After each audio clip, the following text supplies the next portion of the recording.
امی میں جھوٹ بول رہی ہوں، میں نے اپنی آنکھوں سے دیکھا ہے، اسے اشار کے ساتھ خالدہ ٹسوے بہانے لگی۔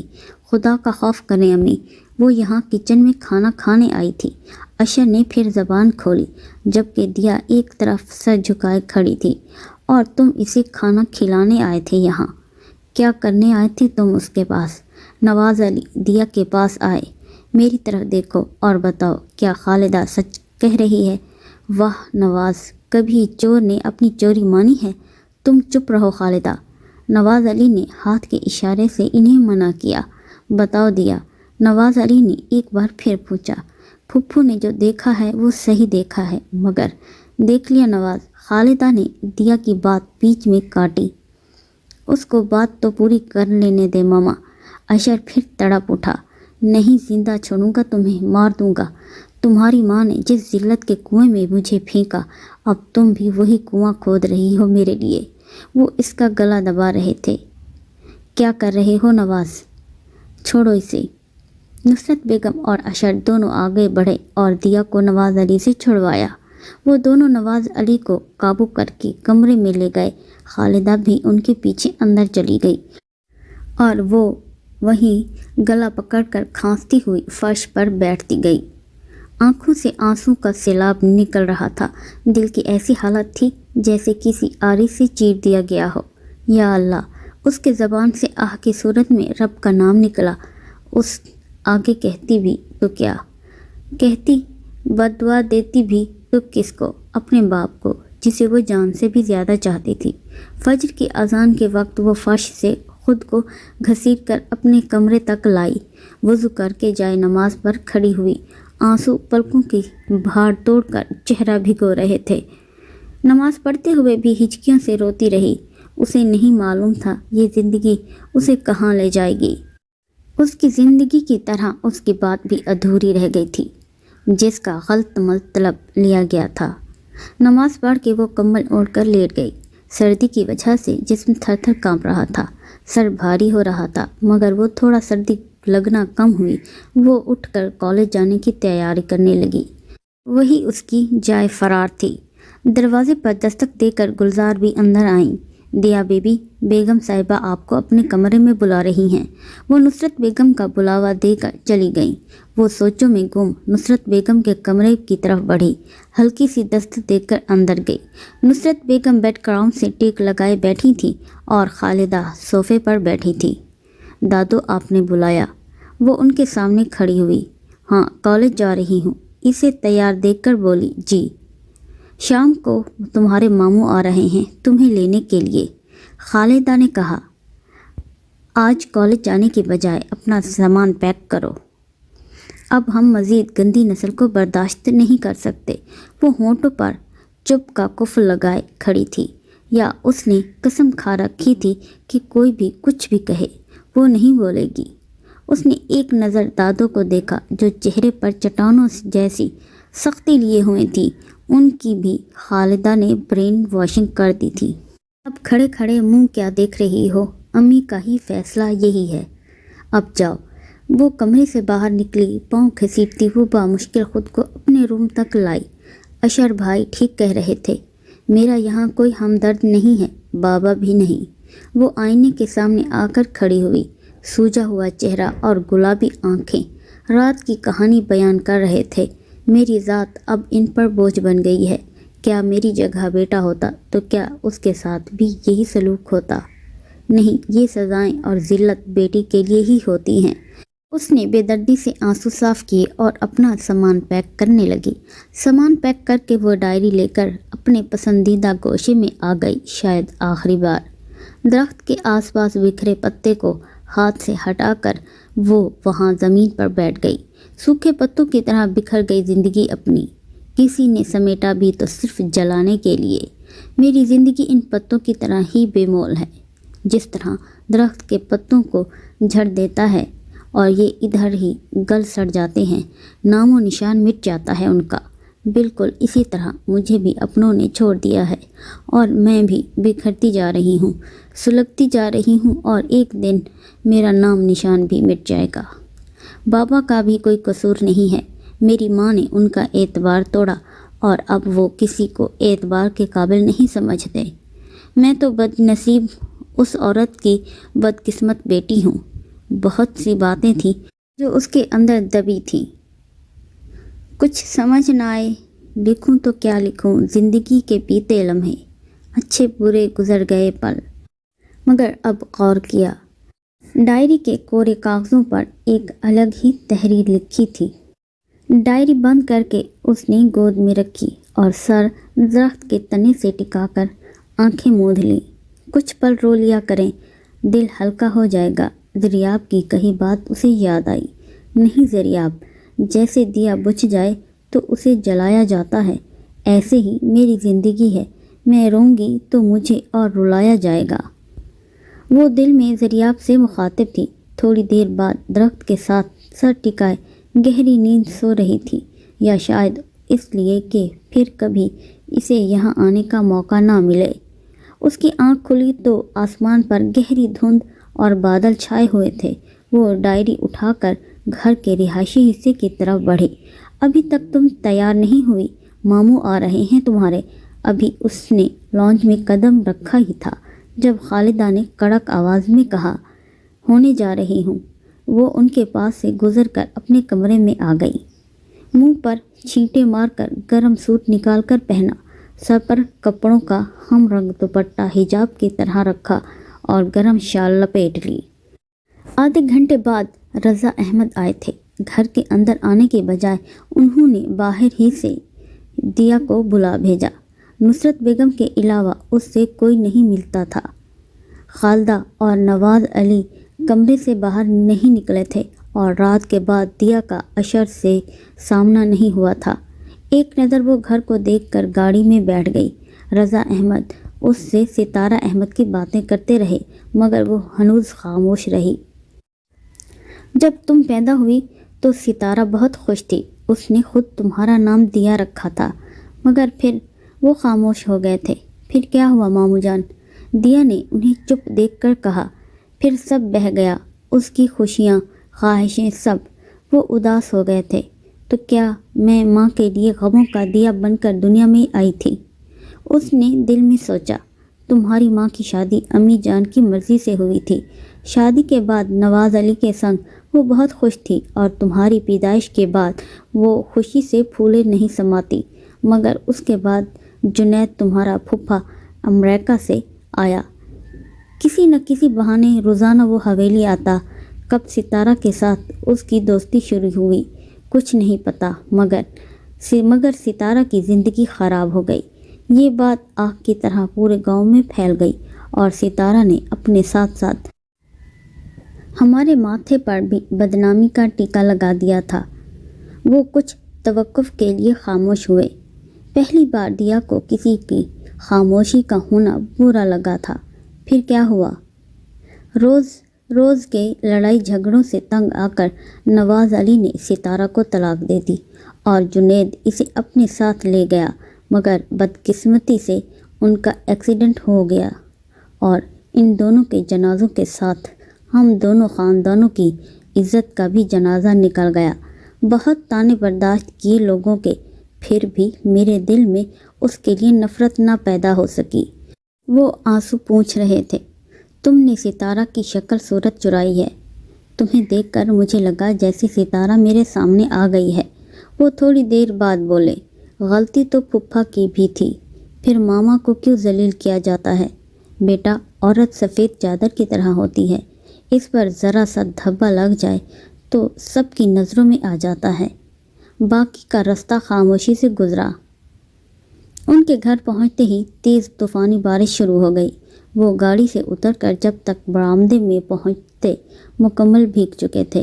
عالیہ، رضا احمد کی بیوی، اس سے مسکرا کر ملی، جس سے اس کی کچھ ڈھارس بندھی۔ عالیہ نے اس کا کمرہ دکھایا اور ان دونوں کے لیے چائے بنانے کی کچن کی طرف بڑھی۔ اس نے ایک نظر کمرے کو دیکھا۔ درمیانے سائز کا کمرہ تھا جس میں برائے نام ہی سامان تھا۔ اس نے پہلے ڈریس چینج کیا اور پھر تفصیل سے کمرے کا جائزہ لینے لگی۔ اسے کمرے کا ایک حصہ جہاں بڑی سی کھڑکی جو گھر کے پچھلے حصے کی طرف کھلتی تھی بہت پسند آیا۔ اس نے پردہ ہٹا کر کھڑکی کھولی۔ ہوا کی وجہ سے بارش کی بوندیں اس کے چہرے پر پڑیں۔ اس نے جلدی سے کھڑکی بند کی اور پردہ گرا دیا۔ دیا چائے پی لو، عالیہ نے اسے دروازے کے باہر سے ہی آواز دی۔ وہ شال اوڑھتی باہر آئی۔ لاؤنج میں رضا احمد کے ساتھ ایک نوجوان بھی بیٹھا تھا جو اسے ہی دیکھ رہا تھا۔ وہ کچھ جھجکی۔ آ جاؤ، چائے ٹھنڈی ہو رہی ہے۔ وہ رضا احمد کی دوسری طرف بیٹھ گئی۔ اسے نہیں پہچانا۔ رضا احمد نے نوجوان کی طرف دیکھ کر کہا۔ اس نے نفی میں سر ہلایا۔ میرا بیٹا اور تمہارا کزن حسنین ہے۔ حسنین رضا احمد۔ رضا احمد نے اس کا تعارف کروایا۔ حسنین نے مسکراتے ہوئے اس سے ہاتھ ہلایا۔ اور اس سے بڑی ایک بیٹی ہے، ماریہ رضا۔ وہ نظر نہیں آ رہی، کہاں ہے؟ اس نے پوچھا۔ وہ شادی شدہ ہے، ماشاءاللہ ایک بچی بھی ہے اس کی، رضا احمد کے لہجے میں پیار سموتے ہوئے کہا۔ اسے احساس کمتری نے آ گھیرا۔ بہت پیار محسوس کیا اس نے رضا احمد کے لہجے میں اپنی بیٹی کے لیے، مگر وہ ایک تھی کہ اپنے باپ پر بوجھ بن گئی تھی۔ نمکین پانی پھر آنکھوں میں جمع ہو رہا تھا۔ اس نے جلدی سے چائے ختم کی اور رضا احمد سے اجازت لے کر اپنے کمرے میں آ گئی۔ رضا ماموں اور عالیہ ممانی اسے اچھے اور اپنے سے لگے تھے۔ رضا احمد جب بھی اس کے ساتھ بیٹھتے، اس کی ماں کی چھوٹی چھوٹی باتیں اسے بتاتے۔ وہ ایک ہی تو تھے جو ستارہ احمد کا ذکر پیار اور نرمی سے کرتے تھے، ورنہ اس نے ہمیشہ اپنی ماں کا ذکر حقارت اور نفرت سے سنا تھا۔ وہ یہاں آنے سے پہلے عالیہ ممانی کے رویے کے بارے میں سوچ کر پریشان ہوتی رہی، مگر ان سے مل کر وہ مطمئن ہو گئی تھی۔ اگلے دن گاڑی کا انتظام نہ ہونے کی وجہ سے وہ کالج نہیں گئی اور رضا احمد نے بھی اسے ایک دن آرام کرنے کا کہا تھا۔ 2 دن چھٹی کرنے کے بعد تیسرے دن وہ کالج آئی تھی۔ وہ اپنے ڈپارٹمنٹ کی طرف جا رہی تھی جب اسے زریاب کی آواز آئی۔ رکیے پلیز۔ وہ اس سے کچھ فاصلے پر تھا اور تیزی سے اس کی طرف بڑھ رہا تھا۔ آپ 2 دن کیوں نہیں آئیں؟ اس نے پاس آ کر کہا۔ اور گاڑی بھی اور لگوا لی، کیوں؟ ایسے ہی۔ وہ اب اسے کیا بتاتی کہ اس کا ایک ٹھکانہ تھوڑی ہے۔ ہم کہیں بیٹھ کر بات کر سکتے ہیں، لوگ بار بار ہمیں دیکھ رہے ہیں، زریاب نے ادھر ادھر دیکھ کر کہا۔ اس نے اس بات میں سر ہلایا۔ وہ دونوں کیفیٹیریا کی طرف بڑھے۔ وہ دونوں کیفیٹیریا میں آمنے سامنے بیٹھے تھے۔ آپ کے 2 دن نہ آنے کی وجہ سے میں بہت پریشان رہا اور بہت کمی محسوس ہوئی آپ کی، زریاب نے بات کا آغاز کیا۔ پتہ ہے، جب میں ہفتے کے بعد کالج آیا تھا تو میں نے آپ کی آنکھوں میں وہ خوشی، وہ چمک محسوس کر لی تھی جو مجھے دیکھنے سے ڈر آئی تھی، مگر جب آپ نے مجھے روکا تو یہ بات مجھے بری لگی۔ مجھے بولڈ لڑکیاں ناپسند ہیں، مگر پھر آپ کا اداس ہو کر واپس مڑ جانا مجھے آپ کی طرف متوجہ کر گیا۔ وہ ٹکٹکی باندھے اسے سن رہی تھی۔ میں یہ نہیں کہوں گا کہ ان 3-4 دنوں میں آپ سے شدید محبت میں مبتلا ہو گیا ہوں، مگر جو احساسات میرے دل میں آپ کے لیے ہیں وہ کبھی کسی کے لیے پیدا نہیں ہوئے۔ میں نے ان دنوں حد سے زیادہ آپ کو سوچا ہے۔ کیا آپ کے بھی میرے لیے یہی احساسات ہیں؟ وہ اب اس سے پوچھ رہا تھا۔ وہ کچھ دیر خاموش رہی، پھر دھیمی آواز میں گویا ہوئی۔ ہاں، شاید آپ سے بھی زیادہ، مگر مجھ میں پانے کی خواہش نہیں ہے۔ ایک ہی خواہش تھی میری، آپ کے دل میں اپنے لیے محبت پیدا کر سکوں۔ جس طرح میں آپ کو یاد کرتی ہوں، آپ کی کمی محسوس کرتی ہوں، اسی طرح آپ بھی میرے لیے کریں۔ ہاں، مگر اپنی زندگی کو مکمل ہونے کی دعا ضرور مانگوں گی جو آپ سے ملنے سے ممکن ہو۔ وہ یہ سب کہہ کر وہاں سے اٹھ کھڑی ہوئی۔ زریاب کو وہ بہت عجیب لگی تھی۔ کبھی چھوٹی سی بات کہتے جھجکتی اور کبھی بڑی سے بڑی بات بھی کہہ دیتی تھی۔ وہ اس کی باتیں سوچ کر مسکرایا اور کیفے سے نکل کر اپنے ڈپارٹمنٹ کی طرف بڑھا۔ وقت گزرتا گیا۔ وہ اب پہلے کی طرح اداس نہیں رہتی تھی۔ محبت کے جذبے نے اس میں نئے رنگ بھر دیے تھے۔ اس کے بعد زریاب سے اس کی ملاقاتیں تو نہیں ہوئیں، ہاں اگر آمنا سامنا ہو جائے تو دونوں کے چہرے پر پیاری سی مسکان بکھر جاتی۔ گھر بدلنے سے اس کی زندگی میں سکون در آیا تھا۔ وہ کھڑکی کے پاس بیٹھی باہر کے منظر کو دیکھنے میں محو تھی۔ آج اسے نصرت بیگم اور بابا کی یاد ستا رہی تھی۔ 2 ہفتے ہونے کو آئے تھے اسے رضا احمد کے گھر آئے ہوئے، مگر ایک بار بھی کسی نے اسے کال نہیں کی اور نہ ہی اس کی ہمت ہوئی کہ وہ کال کرتی۔ کچھ ایسے زخم ہیں جن کو سبھی شاداب رکھتے ہیں، کچھ ایسے داغ ہیں جن کو کبھی دھویا نہیں جاتا۔ دیا کیا کر رہی ہو؟ عالیہ نے کمرے میں جھانکا۔ جی مومانی جان۔ وہ کھڑکی کے پاس سے ہٹی۔ مصروف تو نہیں ہو؟ ماریا آ رہی ہے، تم کچن کے کاموں میں میری مدد کر دو گی؟ جی ضرور، وہ خوش دلی سے بولی، مگر اندر ہی اندر ایک سوچ اسے پریشان کیے ہوئے تھی۔ پہلے بھی اتوار کو شام کے وقت نصرت بیگم نے اسے خالدہ کے آنے کی اطلاع دی تھی اور آج وہی باتیں عالیہ نے دہرائی تھیں۔ نہ جانے کیوں اس کا دل ذرا سی بات پر سکڑنے لگا تھا۔ وہ کچن میں غائب دماغی سے کام کرتی رہی۔ رات کے وقت 8 بجے ماریا اور 5 سالہ بیٹی حسنین کے ساتھ گھر آئی تھی۔ اسے ہنس مکھ سی ماریا بہت اچھی لگی۔ دل سے ڈر اور پریشانی غائب ہو گئے تھے۔ رضا احمد کے گھر آنے کے بعد رات کا کھانا کھایا گیا اور آدھی رات تک باتیں ہوتی رہیں، مگر وہ جلد ہی اپنے کمرے میں آ گئی۔ وہ کم گو اور تنہائی پسند تھی، یا اسے تنہا اور خیالوں میں رہنے کی عادت ہو گئی تھی۔ اگلے دن کالج سے آنے کے بعد کچھ دیر وہ ماریا کے ساتھ بیٹھی، پھر کمرے میں آ کر اسٹڈی کرنے لگی، مگر باہر سے آتی عالیہ اور ماریا کی آواز سے اس کا دھیان بڑھ جاتا۔ اپنی ماما کا نام سن کر وہ نہ چاہتے ہوئے بھی اس کا دھیان ان کی باتوں کی طرف چلا گیا۔ ستارہ پھپھو نے جو دھبا ہم پر لگایا، کیا آپ اور پاپا بھول گئے؟ اب ان کی بیٹی کو یہاں لے کر آئے۔ گھر میں جوان لڑکا ہے۔ ماریا اپنی ماں سے سرگوشی میں بات کر رہی تھی، مگر آواز اتنی اونچی ضرور تھی جو دیا کو بآسانی سنائی دے رہی تھی۔ مجھے تو اس میں کوئی برائی نظر نہیں آتی اپنی ذات میں، مگر نہ کسی کی برائی نہ اچھائی۔ وہاں میں یہ بات تو سوچئے، اس کے نواز پھپھا نے اسے کیوں گھر سے نکالا؟ کوئی نہ کوئی بات تو ہوئی ہوگی۔ میری ماں نے تو اس کی شادی کر دیں۔ پڑھائی شادی کے بعد ہوتی رہے گی، ماریا نے رازداری سے عالیہ کو کہا۔ وہ سوچ رہی تھی اب اس طانے سے اس کا پیچھا چھڑوا دیا ہے، مگر وہ غلط تھی۔ ایک بار جو داغ عورت کی ذات پر لگ جائے، اس کی ذات ہی نہیں اس کی نسل بھی تباہ کر دیتا ہے۔ بدنام وہی نہیں، اس سے جڑا ہر رشتہ بدنام ہو جاتا ہے۔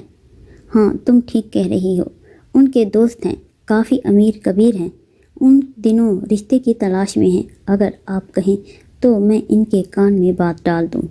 پہلے تمہارے بابا سے بات کر لوں پھر؟ ہاں بابا کو آپ پہلے راضی کریں، ماریا نے جلدی سے کہا۔ مگر یہ فیصلے جلد بازی میں نہیں ہوتے ماریا، مجھے ڈر لگتا ہے اس کے ساتھ کچھ برا نہ ہو جائے، آہ لگ جائے گی اس کی۔ عالیہ نے کہا، ہم کون سا اس کے ساتھ برا کرنے جا رہے ہیں؟ شادی کیا میری نہیں ہوئی؟ اسی جتنی تھی میں۔ ماریا نے ان کے انکار کرنے کے تمام رستے مسدود کر دیے تھے۔ میں بات کروں گی رضا سے۔ ہاں پھر آگے بات بڑھاؤں گی۔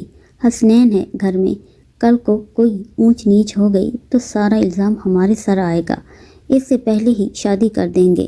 ہاں ٹھیک کہہ رہی ہو تم، میرا اس طرف دھیان ہی نہیں گیا، آج ہی رضا سے بات کروں گی۔ وہ ان کو اپنی بات پر راضی کر کے خوش ہو گئی تھی اور خوشی سے عالیہ بیگم کو لڑکے کے بارے میں تفصیل بتانے لگی۔ اب اسے ادھر سے بھی نکلوانے کا پلان بنایا جا رہا تھا، مگر فرق اتنا تھا، پہلے تہمت لگا کر نکالا گیا تھا، اب شادی کروا کے۔ اگلے 2 دنوں میں عالیہ اور ماریا نے رضا احمد کو بھی اپنی بات پر راضی کر لیا تھا۔ ماریا سب کے کانوں میں رشتے کی بات ڈال چکی تھی، مگر ہفتہ گزرتے ہی وہ شوہر کے ساتھ آدھم کی۔ گھر کی صفائی ستھرائی اور کچن سے اٹھتی کھانوں کی خوشبو سے ایسا لگ رہا تھا جیسے کوئی خاص مہمان آنے والا ہے۔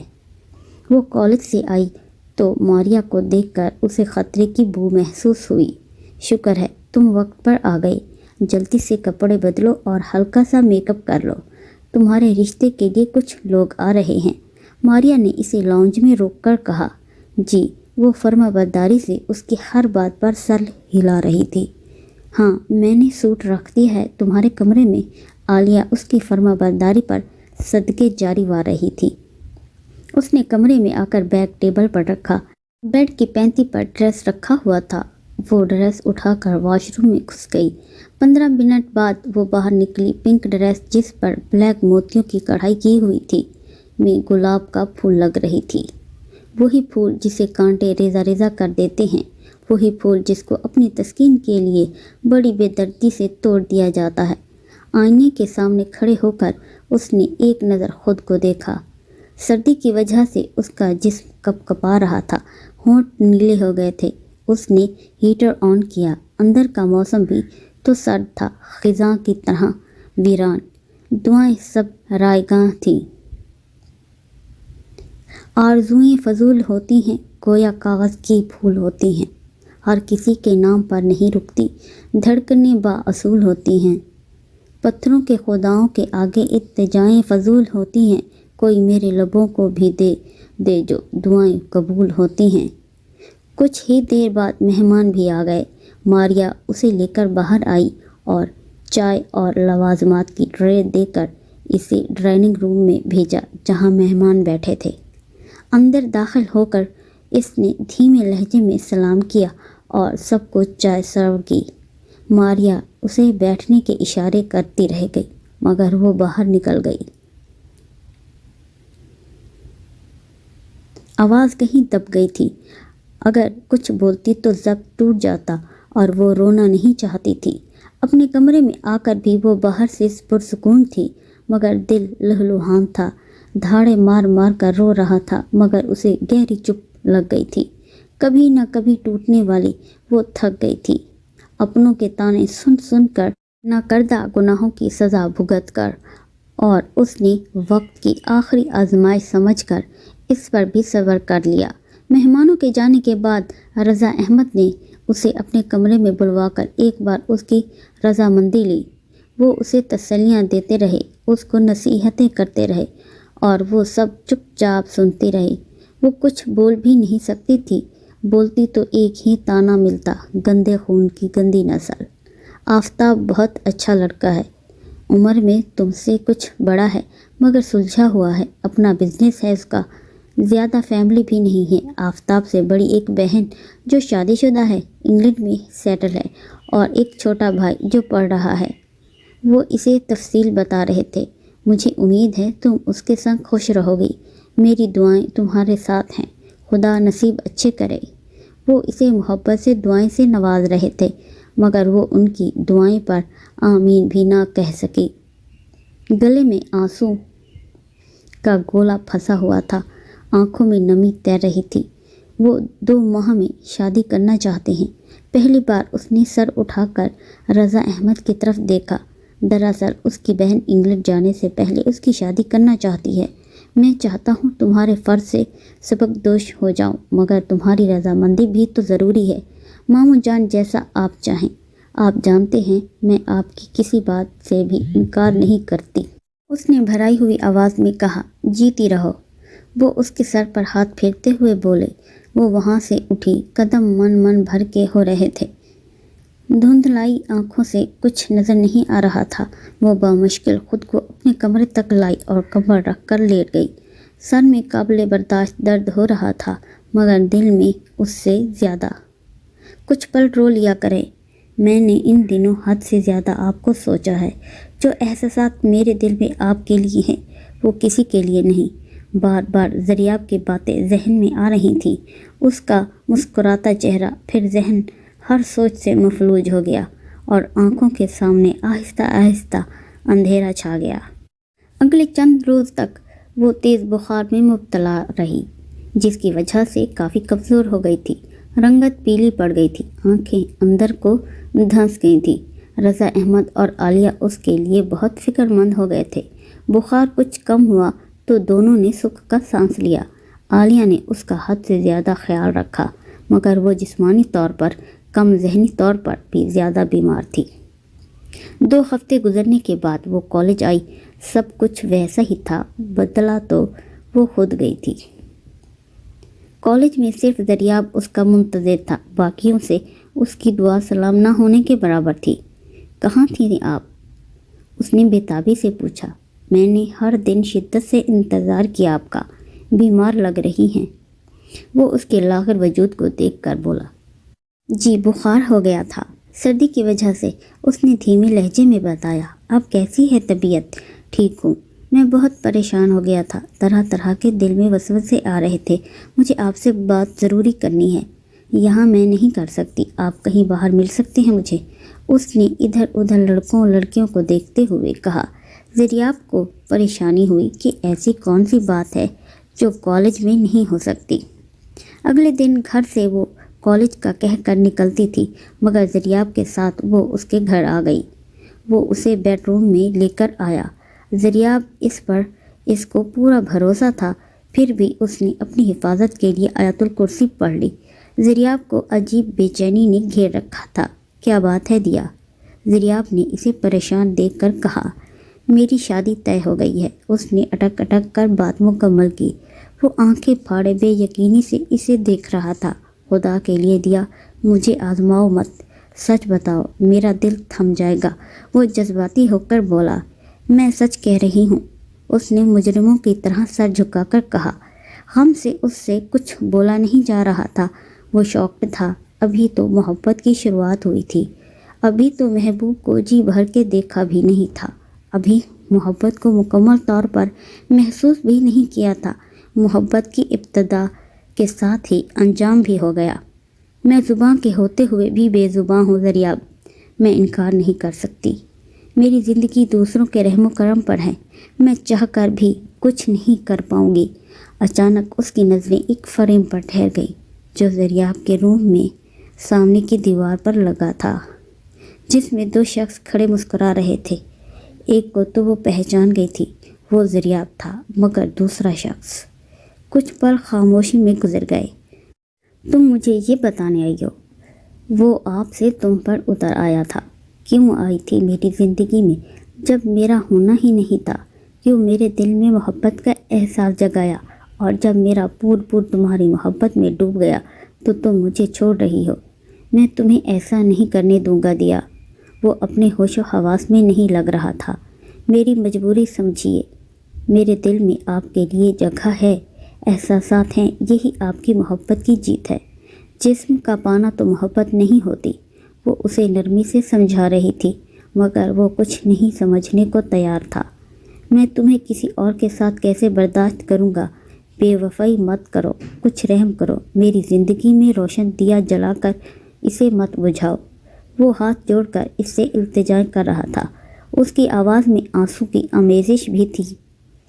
میری زندگی بہت کٹھن ہے دریاب، اسے اور مشکل مت بنائیں، ورنہ دیا بجھ جائے گی ہمیشہ کے لیے۔ وہ آنسو بہاتی یہ کہہ کر باہر نکل گئی۔ تیزی سے بھاگتے ہوئے اس کے گھر سے نکلی اور رکشا کر کے اپنے گھر آ گئی۔ عالیہ نے اس سے جلدی آنے کی وجہ پوچھی تو اس نے طبیعت کی خرابی کا بہانہ بنایا۔ عالیہ نے اس کے ماتھے پر ہاتھ رکھ کر ٹمپریچر چیک کیا تو واقعی بخار میں پھنک رہی تھی۔ عالیہ نے اسے دوا پلا کر آرام کرنے کا کہا۔ وہ خود بھی اس کی بیماری کی وجہ سے پریشان تھی۔ اس کے ذہن میں یہی تھا، ٹھنڈ لگنے کی وجہ سے بخار ہے۔ اگلے چند دن میں بخار تو ٹوٹ گیا تھا، مگر چہرے پر ہڈیاں ابھر آئی تھیں۔ ایک ماہ بعد اس کی شادی تھی، مگر وہ بستر سے ہی لگ کے رہ گئی تھی۔ کمزوری اس قدر تھی کہ وہ 2 قدم چلتی تو چکر آنے لگتے تھے۔ نصرت بیگم اور نواز علی کی بھی شدت سے یاد آ رہی تھی۔ اس کا دل ان سے ملنے کو تڑپ رہا تھا۔ سب محبتوں نے مل کر اس کو غم کے گہرے کنویں میں دھکیل دیا تھا۔ 1 ماہ پلک جھپکتے گزر گیا۔ مہندی کی رات اس نے روایتی دلہنوں کی طرح سبز اور پیلے رنگ کا سوٹ پہنا۔ وہ گھونگھٹ ڈالے بت بنی بیٹھی تھی۔ اس کے پاس قالین پر بیٹھی لڑکیاں ڈھولکی کے ساتھ گیت گا رہی تھیں، جس میں ماریا برابر سب کا ساتھ دے رہی تھی۔ کالا شاہ کالا میرا کالا اے دلدار تے گوریاں نو پرا کرو۔ ماریا آفتاب کی سانولی رنگت کی وجہ سے یہ گیت گا کر اسے چھیڑ رہی تھی، مگر اسے کچھ اچھا برا نہیں لگ رہا تھا۔ دولہے کی طرف مہندی لائی گئی، سب لڑکیاں باہر کی طرف بھاگیں۔ وہ اکیلی اسٹیج پر بیٹھی تھی، مگر اندر آتے شخص کو